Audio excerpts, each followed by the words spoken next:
est lourd, chérie. Il est bien lourd. Il est bien lourd, je n'arrive pas à le montrer. On va voir. Voilà la vache. Ah, ça serait marrant que ce soit celui-là qui nous est démonté, tu sais, avec les tripes dedans et tout. J'arrive pas à le monter, il est lourd. Ouais, très très lourd. Très très très très lourd. Ah!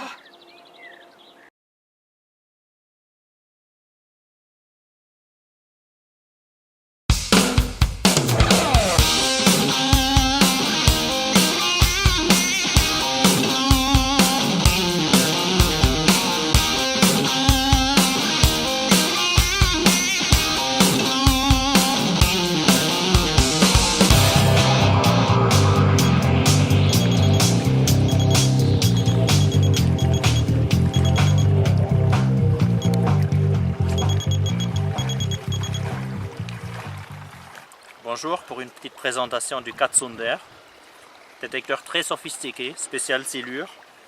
Aussi on peut l'utiliser pour la carpe, en pêchant le moulinet fermé, devant les obstacles par exemple.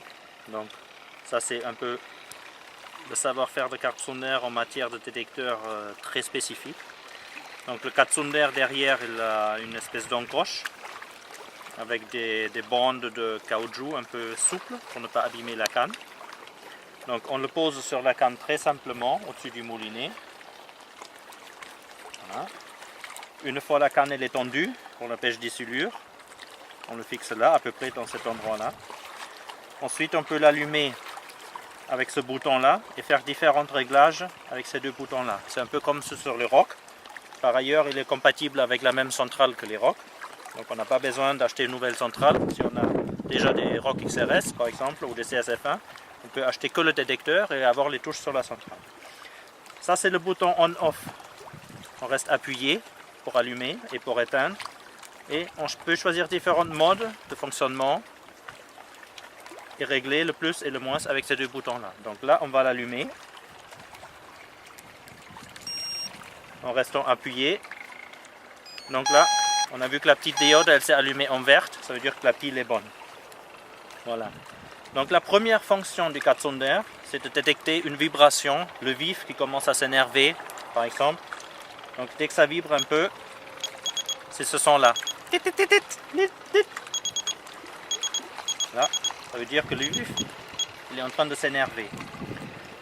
Cette sensibilité, ce type de touche-là, il est réglable. Donc on appuie une fois sur le même bouton que le on-off. On appuie une fois, ça clignote une fois. Et je peux ensuite réduire la sensibilité vert, jaune. Là, on arrive dans le jaune et dans le rouge. Il y a 3 positions rouges, 3 jaunes et 3 verts. Le vert, c'est très élevé. Le rouge, c'est très peu sensible. Donc là, j'ai réduit. Donc, j'ai plus les touches. Donc, il faut vraiment que je tape très fort pour le déclencher. Voilà. Ensuite, la deuxième fonctionnalité, c'est la touche inclinaison, le slow take, le silure qui chope le vif et qui s'en va doucement avec. Et là, à ce moment-là, la canne, elle plie tout doucement. Là, pareil, j'appuie 2 fois, une, ça clignote, deuxième fois, ça clignote une autre fois. Là, pareil, j'ai le vert, très sensible, le jaune, moyennement sensible et 3 rouges. Je peux aussi complètement l'enlever pour la pêche en bateau. Si je vais dans le troisième des rouges, le plus bas, ça veut dire que sur les inclinaisons ne sont plus indiquées. Si on pêche en bateau et ça tangue en permanence, on peut garder que les vibrations en touche. Donc je vais remonter un peu les inclinaisons. Donc j'appuie 2 fois et je remonte le réglage dans le jaune au début du vert. Là c'est la deuxième position la moins sensible. Si le silure prend le vif et incline la canne, ça va sonner. Voilà, on a vu ça tout à l'heure sur le silure qu'on a pris.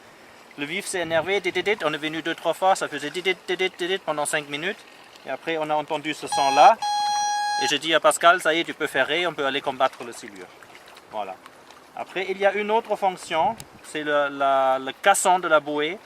En cas de touche-retour, si la bouée casse et la canne revient d'un coup. Voilà, c'est un peu comme, on va le simuler comme ça. Là ça indique l'inclinaison, donc je vais arrêter. Voilà. Ça c'est alerte touche-retour. C'est-à-dire si le cassant casse et la canne revient d'un coup, ça fait ce son là. Donc on a les 3 touches. L'inclinaison, la vibration et le caisson, l'alerte caisson qui pendant 10 secondes fait tit, tit, tit, tit, tit, tit, tit. Voilà. Donc on peut adapter le caissonneur à tous les courants, à toutes les situations de pêche. Et même s'il y a un peu d'herbe qui se prend dans le fil et la canne plie un peu plus, il va sonner une ou deux fois, il va s'arrêter là. Il va se réinitialiser à une position 0. Donc on n'a pas à se lever toute la nuit pour récorriger le caissonneur pour l'éteindre parce qu'il sonne en permanence. Donc c'est une technologie très intéressante, très sophistiquée parce que c'est une technologie sensorielle. Ce n'est pas un simple capteur de mercure ou autre, c'est vraiment un microcontrôleur combiné à une technologie sensorielle avec un microsensor qui se réinitialise à chaque fois. Voilà. Donc pour un usage silure, pour la pêche opposée au fond avec des caissons, à la bouée, même au lancer du bord avec des plans plus légers si on veut utiliser des vifs plus petits ou des verres. Et ensuite on peut aussi l'utiliser en bateau parce qu'on peut régler séparément la sensibilité pour les vibrations et pour les inclinaisons lentes dues à des touches de silure qu'il attrape là-bas et qui s'en va doucement. Voilà. Voilà, donc on a vu les trois différents réglages de touches, sensibilité vibration, sensibilité inclinaison et alerte caisson, touche retour. Il y a aussi pour le confort de la pêche, on peut aussi réduire le volume. Voilà. Ça marche d'entrée, sans présélectionner, un peu comme sur les rocs. Il y a le réglage de volume. Je remonte un peu le volume. Après, il y a la tonalité. C'est 3 fois. 1, 2, 3. Et là, je peux changer la tonalité. Tout à l'heure, je l'avais mis très grave. Ah, c'est trop aigu.